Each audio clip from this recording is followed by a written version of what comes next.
So in this video, I'm going to explore rituals and how important they are to bring some balance between the mind and the rest of our existence.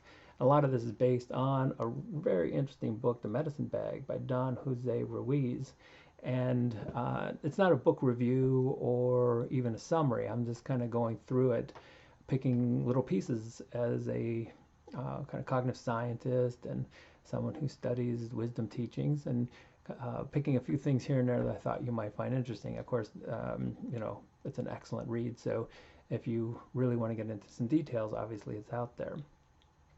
So the book is all about ritual. And if you really pointed to what we've lost in Western culture, it's, uh, you know, the hundreds of thousands of years as humans, we've engaged in ritualistic actions. And one of the reasons we've lost this, of course, is the thinking mind considers ritual kind of superstitious and silly and useless.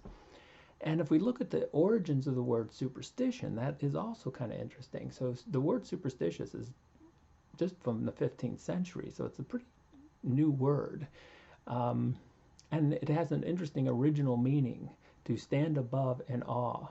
And so there's actually a positive spin on the word superstition, but it's only been in recent times where we've looked at the negative interpretation, where to be superstitious is to engage in something irrational. And of course, Joseph Campbell was very big on mythology, how he saw rituals as the enactment of a mythology, and how important myths were to balancing out the mind, the thinking mind, with the rest of our existence. So um, uh, this isn't something new. Our loss of ritual is something that goes back uh, hundreds of years at least. And he makes some very interesting points about rituals. So uh, again, the Western mind might see rituals as this hard, inflexible set of rules, and he points out that's not really the case. In fact, um, in any ritual, it's far more important to go with your feelings and your intuitions. And of course, these are right brain functions as opposed to left brain kind of bureaucratic, rule-based mentality. So that was very interesting. Um, and I'll talk about a couple rituals in just a second. And so there's no absolute rule. We're going by what in cognitive science they call that feeling of rightness. And the feeling of rightness is, for some cognitive scientists now, interestingly, just recently, the core of good decision making. And so we have to kind of focus in on which feelings are lead us down a good path and which ones don't. But the evidence is really clear that when we lose that feeling of rightness, all kinds of bad things happen in terms of our just overall existence, but it hits us at that level of decision making. And he points out that as we walk through nature, one of the really important things is to, well, just be mindful of nature itself. So we've got these two modes of existence I often talk about, where we can get caught up in kind of the left brain linguistic kind of thinking to ourselves existence, and just focusing externally on nature and the processes that so many of our ancestors were conscious of and spent most of their existence being conscious of that, rather than the existence we experience where we're caught up in the voice in the head. And I often tell the story of jogging, and I was so caught up in the voice in the head, and for whatever reasons shifted that awareness to the external nature around me, and got so to stand above in a moment of awe, this sound of bird singing.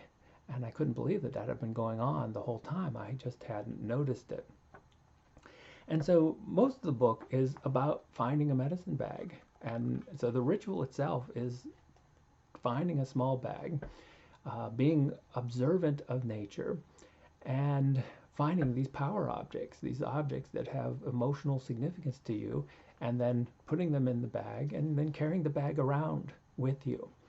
And so ritual, and one of the things we've discovered about, well, OCD patients, these are individuals who suffer from obsessive compulsive disorder. So think about, you may know a little bit about obsessive compulsive disorder. The character Monk in the series kind of brought this to kind of, our attention. And there's two very interesting components to OCD. There's the obsessions. These are intrusive thoughts. And so we all suffer from intrusive thoughts. That's one of the hallmarks of Western existence, is that we have so many obsessive thoughts. But here's the really fascinating part about this.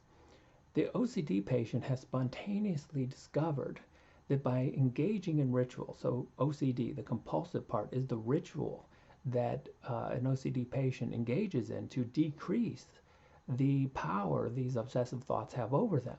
And so they may count, or they may touch something, or do something repetitively in order to minimize that intrusive thought.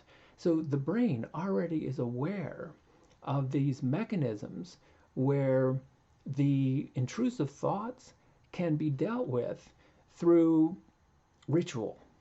And so the brain is already set up, the brain already knows about this. And so the question is, can we remember this in ourselves and in our daily lives? Can we can we find our own medicine bag and carry it around with us, not as a reminder? You know, I don't like the phrase reminder when it comes to things like this. In fact, I look at these objects, and if a person has something physical around them, not as a reminder of something, but more accurately as a deminder. And so what these do is they get us out of our head and they bring us back into the real physical world. And in the real physical world, there are rarely the problems we find in the thinking mind.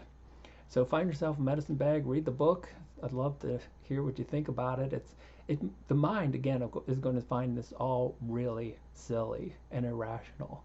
But if we go a little deeper into the nature of ritual, we'll find that one of the reasons we could have such an imbalance in our society, one of the reasons that we have so many of our problems, is we